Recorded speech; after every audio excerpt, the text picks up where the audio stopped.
Hello વિદ્યાર્થી મિત્રો, હવે આપણે FIBA special English paper number 4 poem number 9 to his coy mistress by Andrew Marvel જોઈએ. મિત્રો, એન્ડ્રુ માર્વેલ પણ મેટાફિઝિકલ પોએટ છે. જ્હોન ડન અને જ્યોર્જ હર્બર્ટની જેમ જ મેટાફિઝિકલ પોએટ હોવું એટલે બધાથી અલગ હોવું અને તેમની સ્ટાઇલ પણ યુનિક હોય છે. તેમનું વર્ણન પણ અલગ હોય છે બીજાથી. તેઓ બીજા જનરલ પોએટ્સ કરતાં ઘણા અલગ પડે છે. તો આ પોએમ પણ એન્ડ્રુ માર્વેલની મેટાફિઝિકલ પોએમ છે અને તે બાકીની અન્ય પોએમ કરતાં ખૂબ અલગ પડે છે. સરસ મજાની બ્યુટીફુલ પોએમ છે. To His Koi Mistress is one of the most lyrical and meaningful poems in English literature. પેલા પોએમના ટાઇટલ સમજાવી દઉં. ટુ હિઝ કોઈ મિસ્ટ્રેસ, કોઈ એટલે સરમાળ અને મિસ્ટ્રેસ એટલે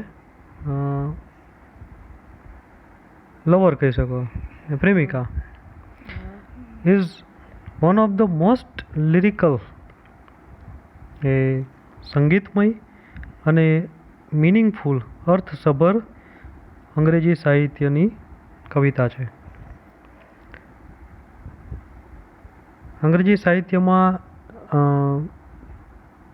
પ્રાસયુક્ત, સંગીતમય, ઉર્મી કાવ્ય અને જો અર્થસભર કવિતાઓ હોય તો એ પૈકીની આ એક સરસ મજાની કવિતા છે. It is written by Andrew Marvell, who tell a young lady that she must not be coy and waste her youth. આ પોએમમાં પોએટ એક યુવાન સ્ત્રીને કહે છે કે તેણે શરમાવવું ન જોઈએ અને તેની યુવાની વેડફવી ન જોઈએ. The coyness is a problem in the short transitory life. આ ક્ષણભંગુર જીવનમાં એટલે કે આ નાની એવી જિંદગીમાં શરમ એ એક સમસ્યા છે. તો શરમાવવું ન જોઈએ અને ટૂંકી એવી જિંદગીનો આનંદ ઉઠાવવો જોઈએ. ધ પોએટ સેઝ, કવિ કહે છે, had we but world enough and time, this coyness lady were no crime. અહીંયા ટાઈમ અને ક્રાઇમ વચ્ચે અંત્યાનુપ્રાસ છે. We would sit down and think which way to walk and pass our long love's day. અહીંયા way અને ડેમાં alliterations છે. Thou by the Indian Ganges એટલે કે Ganga side, shouldst rubies find, I by the tide of Humber would complain. નો meaning પછીના ફકરામાં આવશે આગળ. તો જોઈએ.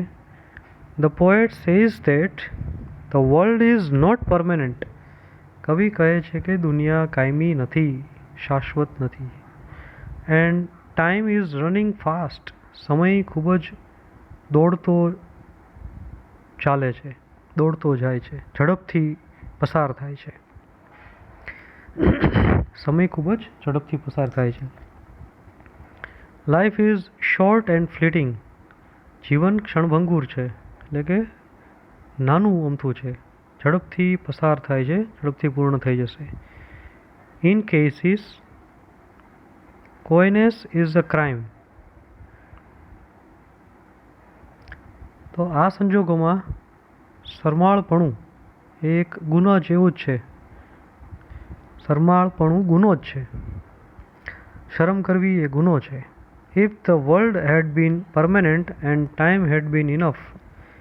જો દુનિયા, જીવન કાયમી હોય અને સમય પૂરતો હોય તો they would have passed the day in leisurely manner without any hurry in love making. તો પ્રેમ કરવામાં સમય વધુ જાય તો ચાલે, પરંતુ એવું નથી, એટલે ઝડપ કરવી પડે. She must live on the side of the Ganga and glean rubies. તે કદાચ ગંગાના કિનારે રહેતી હશે, ગંગાના કિનારા નજીક રહેતી હશે અને અલગ અલગ જાતના માણેક, હીરા, માણેક, મોતી એ મેળવતી હશે. He would be on the shore of the sea enjoying the beauty of tide. અને પોએટ દરિયા કિનારે ભરતીની આનંદ માણતો હશે. There would be enough time for complaining and waiting. ફરિયાદ કરવાનો અને રાહ જોવાનો પૂરતો સમય છે. There would be sufficient time to express their feelings and propose. There would be sufficient time અને પૂરતો સમય છે to express their feelings and propose. તેમની સંવેદના, લાગણી અને દરખાસ્ત અભિવ્યક્ત કરવા પૂરતો સમય છે. The poet then refers to historical and mythological events that took place thousands of years ago. હજારો વર્ષ પહેલાંની ઐતિહાસિક અને પૌરાણિક બાબતોનો કવિ અહીં ઉલ્લેખ કરે છે.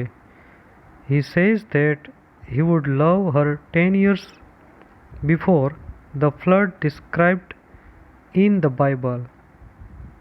પોએટ અહીં અતિશયોક્તિ, અલંકાર, હાઇપરબોલ, ફિગર્સ ઓફ સ્પીચ વાપરે છે અને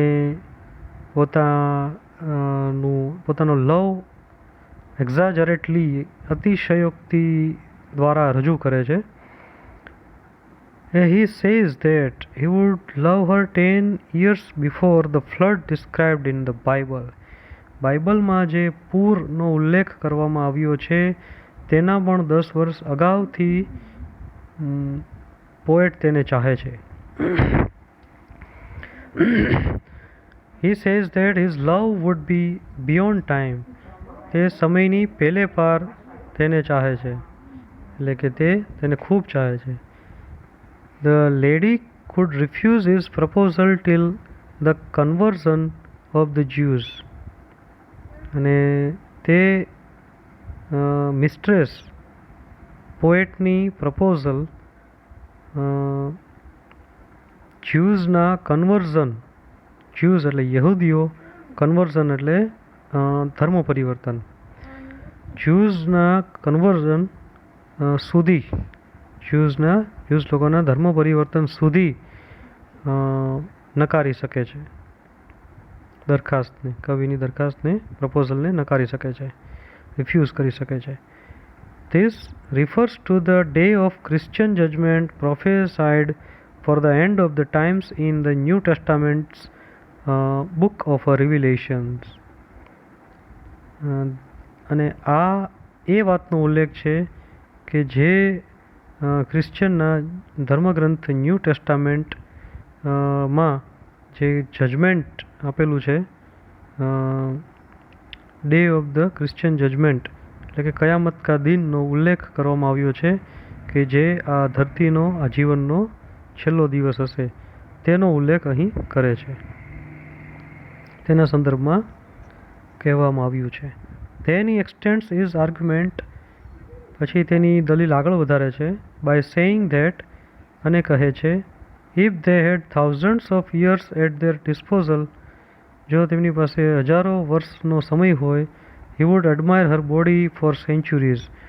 તો પોએટ તેનું બોડી, પોએટ તેની મિસ્ટ્રેસ નું બોડી ના વખાણની પ્રશંસા એ સદીઓ સુધી કરતા રહેશે. He says, my vegetable love should grow vaster than empires and more slow. Here the poet uses the metaphor of vegetable love, suggesting slow and gradual growth. અહીંયા જો આ જ મેટાફિઝિકલ પોએટની ખાસિયત હોય છે કે તે મેટાફોર, ઇમેજીસ ખૂબ વાપરે છે અને તેના દ્વારા પોતાની વાત રજૂ કરે છે. તો અહીંયા વેજીટેબલ લવનો શબ્દનો ઉપયોગ કરીને કવિ કહેવા માગે છે કે તેમનો પ્રેમ શાકભાજી ની જેમ ધીમો અને ધીમી ગતિએ આગળ વધે છે. It may even be suggestive of growing phallic proportion and intensity of sexual desire.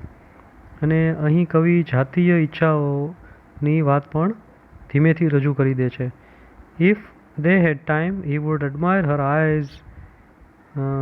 જો તેમની પાસે ખૂબ વધુ વર્ષોનો સમય હોય તો તે પોતાની મિસ્ટ્રેસના એક એક અંગના વખાણ કરતા રહેશે હજારો વર્ષો સુધી.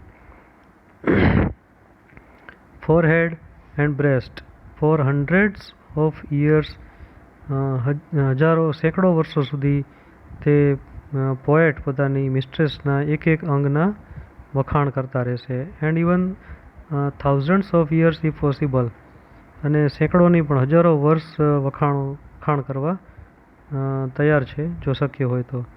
He assures the lady that she deserved such an unending praise.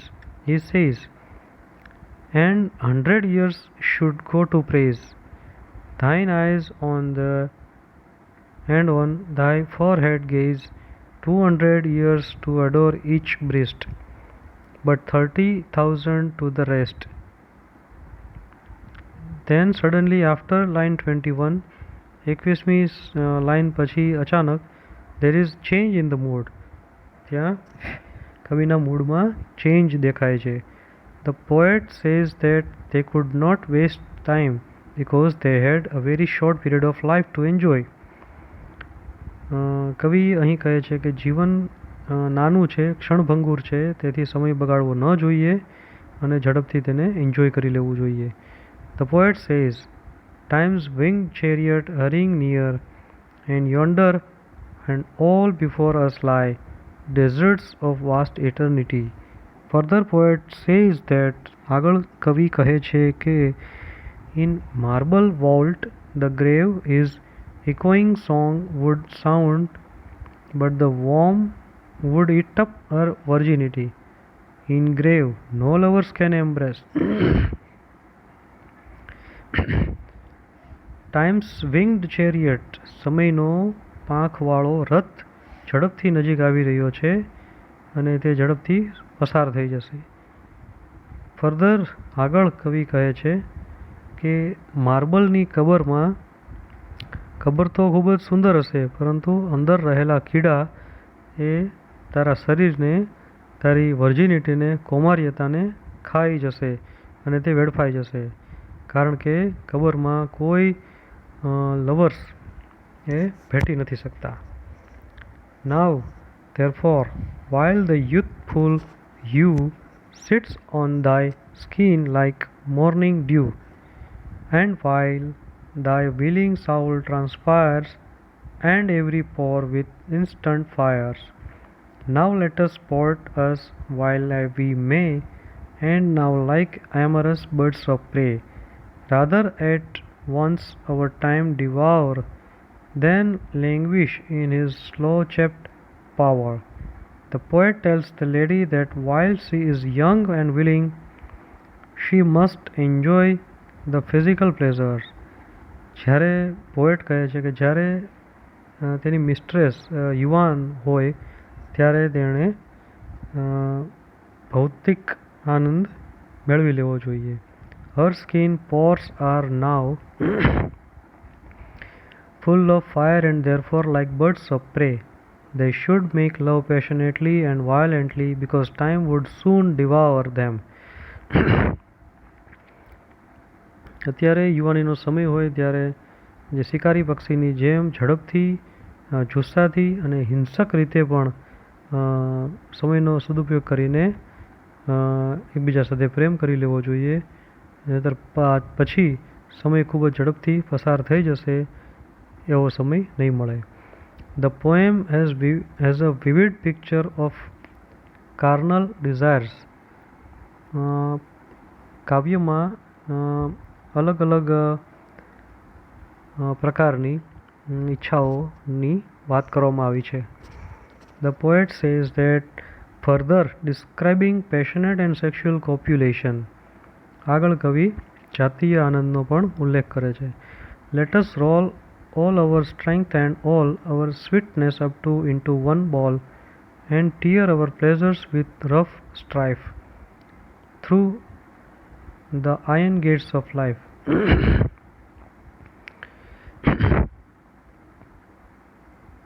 આ જીવનના લોખંડી દરવાજા એટલે કે મજબૂત દરવાજા જે છે એ બંધ થઈ જાય પહેલાં એટલે કે મૃત્યુ આવે એ પહેલાં જીવનનો આનંદ મેળવી લેવો જોઈએ. Finally the poet says that no one can make time stop but one can use time for one's pleasures and enjoyment. અંતે કવિ કહે છે કે કોઈ પણ સમયને રોકી શકતા નથી પરંતુ સમયનો સદુપયોગ કરીને તેનો આનંદ જરૂર ઉઠાવી શકે છે. The poem contains metaphysical conceits and combinations of abstract and concrete qualities. Poem contains આ પોએમમાં મેટાફિઝિકલ કન્સિટ્સ એટલે કે અમૂર્ત ખ્યાલો, combination of abstract and concrete qualities, મૂર્ત અને અમૂર્ત ગુણોનો સંયોગ મિશ્રણ કરવામાં આવ્યું છે. Marvell compares love to vegetable state. Marvell કવિ એન્ડ્રુ માર્વેલ પોએટ અહીં લવને વેજીટેબલની સાથે કમ્પેરિઝન કરે છે. Very often there is a shocking imagery like worms eating up the virginity of the young lady. અને મેટાફિઝિકલ પોએટની બીજી નિશાની અહીં એક લાઇનમાં જોવા મળે છે કે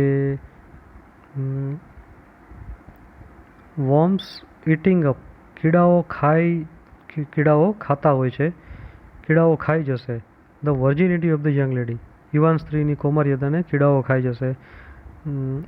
આવી રીતે જે આવા શબ્દો અને આવી ઇમેજરી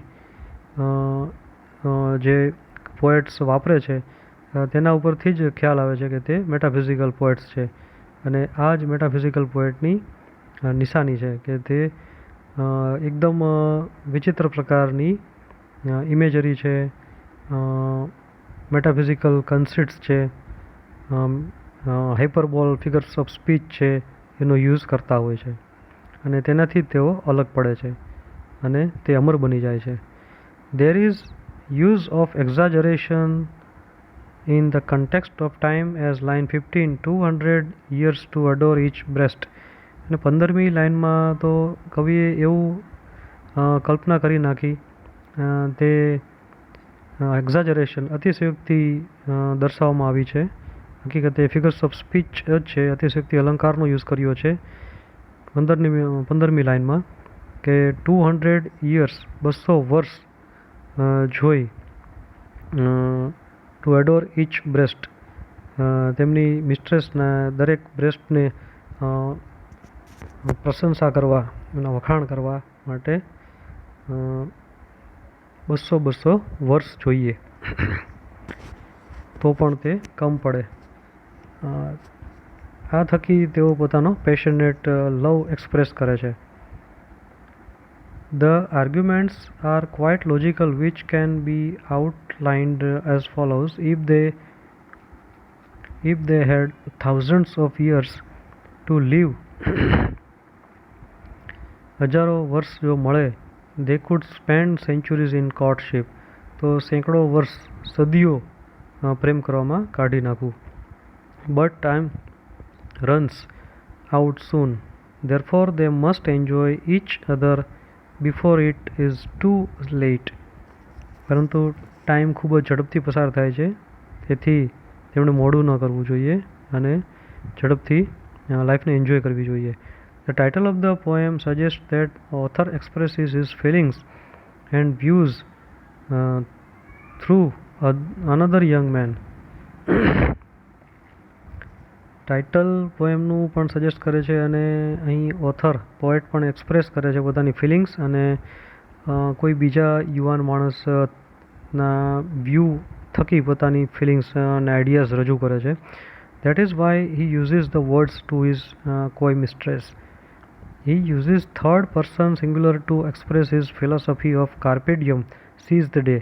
કાર્પે ડિયમ એ એક ફ્રેન્ચ વર્ડ છે જેનો અર્થ થાય છે સીઝ ધ ડે, એટલે કે દિવસને ઝડપી લો, ખૂંચવી લો, એનો ઉપયોગ કરી લો, આનંદ કરી લો.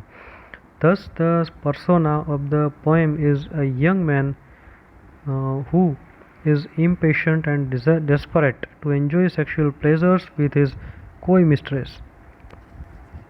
અહીંયા પોએમમાં થર્ડ પર્સન સિંગ્યુલર ફોર્મ એટલે કે ત્રીજો પુરુષ એકોચનમાં વાત કરવામાં આવી છે, જેથી પોએટ કોઈ એના બીજા મિત્રની વાત કરતા હોય તેવું રજૂઆત થાય છે.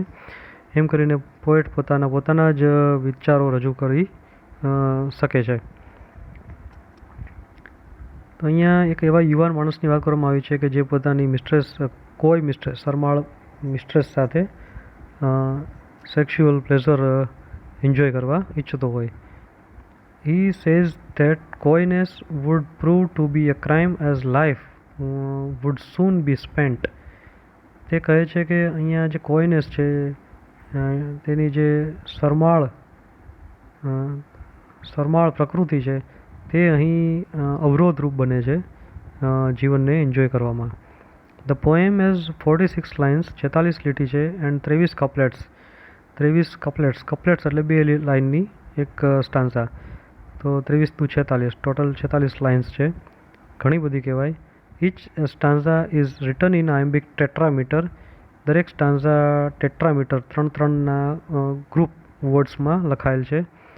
Containing 4 feet with rising rhythm, અને દરેક રાઇઝિંગ રિધમ ઊંચે જતા પ્રાસમાં લખવામાં આવી છે. Each foot has unstressed syllable. દરેક ફૂટમાં લઘુ અક્ષરો જોવા મળે છે. ફોલોડ બાય સ્ટ્રેસ્ડ સિલેબલ એટલે કે લઘુગુરુ લઘુગુરુ લઘુગુરુ. For example, had we but world enough and time. Had we but world enough and time. લઘુગુરુ લઘુગુરુ લઘુગુરુ. પહેલી નિશાની છે અર્ધચંદ્રાકાર, ઇન્ડિકેટ્સ અનસ્ટ્રેસ્ડ, તે લઘુ માત્રાની નિશાની છે. એન્ડ ડેશ ઓબ્લિક જેવી નિશાની છે તે ઇન્ડિકેટ્સ દર્શાવે છે સ્ટ્રેસ્ડ સિલેબલ, એટલે કે ગુરુની માત્રા છે, એવી રીતે લઘુગુરુ લઘુગુરુ લઘુગુરુ. The poet has used figures of speech like simile, metaphor, personification and alliteration very beautifully. આ પોએમમાં પોએટે ખૂબ જ સુંદર મજાના અલંકારોનો સુંદર રીતે બ્યુટિફુલી ઉપયોગ કર્યો છે. તેમાં સિમિલી ઉપમા, મેટાફોર રૂપક, પર્સોનિફિકેશન સજીવારોપણ અલંકાર અને એલિટરેશન અંત્યાનુપ્રાસનો ખૂબ જ સુંદર રીતે ઉપયોગ કર્યો છે. ઉદાહરણ તરીકે જોઈએ તો ટાઈમ્સ વિંગ્ડ ચેરિયટ, સમયનો પાંખવાળો રથ. તો સમય તો નિર્જીવ છે છતાં તેમને એક મૂર્ત અને અમૂર્ત પણ છે, નિર્જીવ છે અને અમૂર્ત પણ છે, પરંતુ તેને છતાં એક શબ્દચિત્ર બનાવ્યું છે અને રથના સ્વરૂપમાં દર્શાવ્યું છે, તેથી તેને સજીવારોપણ અલંકાર યુઝ કર્યો છે એમ કહી શકાય, પર્સોનિફિકેશન. માર્બલ વોલ્ટ એટલે કે માર્બલની કબર, માર્બલ જેવી કબર. તો મેટાફોર રૂપક અલંકારનો ઉપયોગ કર્યો છે. આયર્ન ગેટ્સ ઓફ લાઈફ, જીવનના લોખંડી દરવાજા. તો જીવનના જે રીત રિવાજો છે તે રિવાજો રૂપી દરવાજા કહી શકાય. તો રૂપી એવું તે રૂપક અલંકારની જેવા અથવા રૂપી, તો રૂપક અલંકાર મેટાફોર. ડેઝર્ટ્સ ઓફ વાસ્ટ ઇટર્નિટી, કાયમીપણાનું ખૂબ જ લાંબુ વિશાળ રણ. તો એ અહીં રૂપક અલંકારનો ઉપયોગ કર્યો છે, એટલે કે એવું લાંબુ રણ જે શાશ્વતતા રૂપી લાંબુ રણ તરીકે મેટાફોર રૂપક અલંકારનો ઉપયોગ કર્યો છે. લાઈક એમરસ બર્ડ્સ ઓફ પ્રે,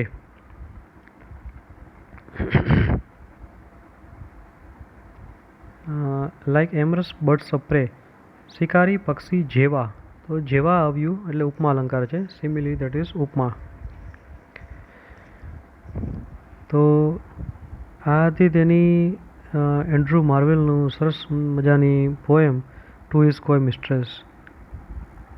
પાછળ ગુજરાતી પણ સમજૂતી આપેલી છે, જે આપ મિત્રો ઈચ્છો તો જોઈ શકો છો. ખૂબ જ સુંદર મજાની અને ફેમસ પોએમ છે to his coy mistress by Andrew Marvell. Thank you.